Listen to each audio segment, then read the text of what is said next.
As teaching staff, we're always keen that people use a variety of resources to support their assessments.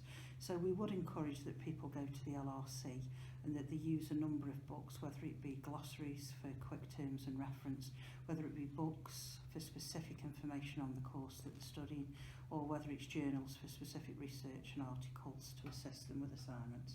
We'd also expect that they work alongside support staff. Support staff are really good because they can look at your individual learning needs, whether it be for issues such as dyslexia and support with written work or how to organise and process when you're out in assignments. We'd also encourage that support services are used, as sometimes that can help people with pastoral issues in terms of being able to organise the work and think the thoughts through. But we have lots of other resources. We'd also suggest that they use websites that are reliable and that can provide information and support. Anything you'd say, Lorraine? Well, I would like to say that a good place to start again would be the LRC, looking at the psychology textbooks, because I teach psychology and sociology, and particularly looking at one book which is a book by Richard Gross, which is an A-level book, which would really give them a good understanding of psychology. And he's also got a book which is called Application of Psychology to Health and Social Care, and that's very interesting because that will show you how to apply the theories, which new students often really struggle with, because a lot of books are pure psychology but don't actually apply the theory. And the next protocol would be eyesight, to go onto the units that you're doing onto eyesight and have a look and see what lecturers have put on there, because there are PowerPoint presentations on and case studies and hyperlinks that take you to, so for instance on mine there's a hyperlink that takes you to a YouTube video of a girl called Oksana Mariah who was raised by a dog. So that would give you a good understanding of developmental psychology. So much stuff out there, and it's just about learning to access that support.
Jo Lawton and I'm the Student Welfare Officer at the college.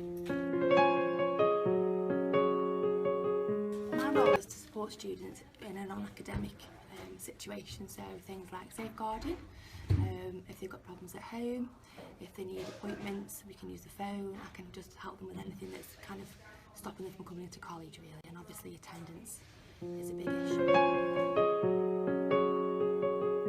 You can find me in Student Services, and I'm here Monday to Friday, and I work 8:30 till 4:30.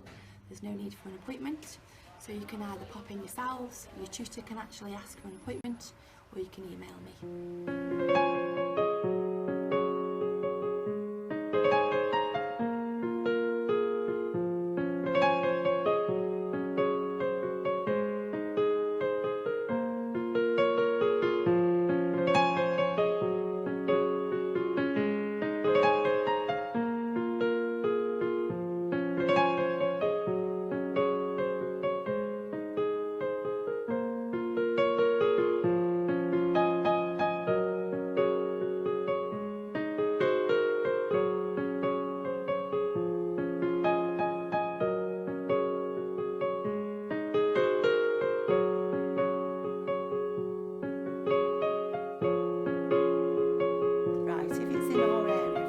Obviously, in the classroom, ensuring that we have all the delivery and resources required for individual needs, whether that be learning needs or having to refer you on to learner services if there's personal stuff that it will eventually impact on your individual needs.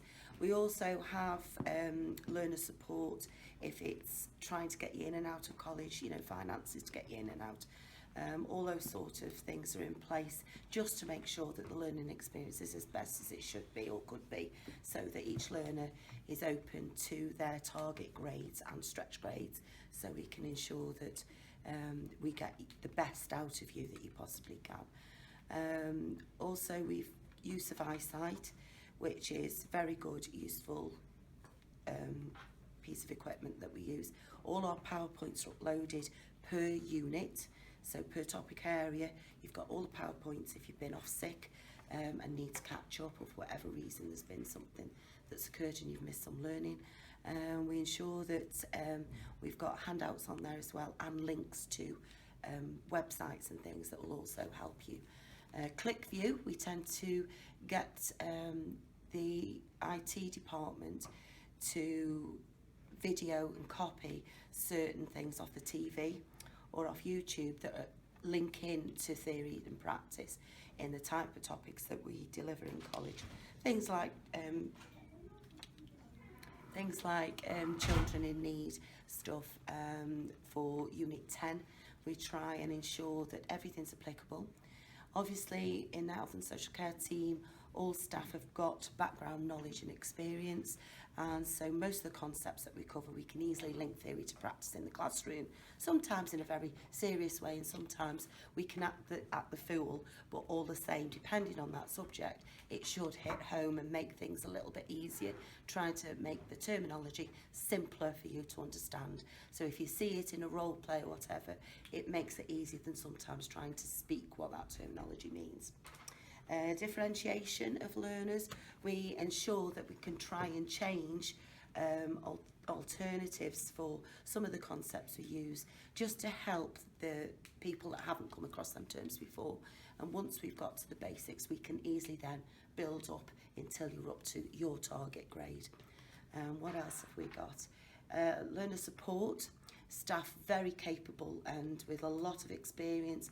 Safeguarding issues again, which can impact on the learning ability in class. So referrals are quick and sharp, and to be fair, health and social care seem to have the most referrals to learner support, because whether that's because we pick up on it more coming from that background, I don't know, but we do tend to have more than our fair share of referrals to learner support, but it does tend to help our students out big time. And I think having an approachable manner about us allows the students to feel safe to come and speak to staff, and hopefully ensure that every learner feels as valuable as the next one. Certainly sometimes that can be more difficult the more numbers we have on the course, but with each staff member having their own tutorial group, it does spread itself out easier, so that we can support each individual to their advantage. Including in that, when I'm saying about appropriate staffing backgrounds, I also mean appropriate attitudes, beliefs, principles and behaviours of staff that allow students to feel that security and safety in the classroom and outside the classroom, around the college. If it is that it's something happening outside the college, we too would hope that we could establish some sort of setting to support that student or group of students. What else? The feedback mechanisms that we have, both in the classroom, verbal and non-verbal, even if it's just, oh, well done, a nod of the head, or like that, the thumbs up or whatever, or the okay. It's really important that verbally and non-verbally you get some sort of recognition in the classroom. Whether that be put your phones away or, you know, shh, someone else is speaking, let your peers listen to your peers, because peers can help each other out big time with their examples to practice sometimes, more so than perhaps you'd understand us as a lecturer. So you can get to grips with each other's ideas and your experiences, because they're as valid as ours. You may feel that you're very young, but some of the students year on in have gone through more experiences than perhaps some of the lecturers have in their whole lifetime. So this should help you big time, you know, learning from each other as well as it is from us. Good practice, good examples of practice and professionalism usually, but with having a sense of belief in themselves as lecturers, as well as making you feel that you are more capable than you give yourself credit for. So it's allowing you to grow and stretch in your own self-belief, and hopefully at the end of your 2-year programme that you get the targets that you're expected to get, or that you want to stretch to for your next step in life, which is hopefully university or level 4, or, you know, sort of an MVQ or apprenticeship, or it may be employment. Each into their own. I know we pressurise a lot, or it comes across that we pressurise you all to go to university, but most of our team say really we don't want to push it, but sometimes we get carried away when we can see the ability of a student, but the student doesn't perhaps feel ready themselves to go on to the next step. But for us, it's really important that we try and show you that you're more than you think you are. What others see isn't exactly what you think of yourself. And, you know, year on in, we tend to get excellent people, you know, numbers of students year on in getting into university placements, which is excellent for us as staff.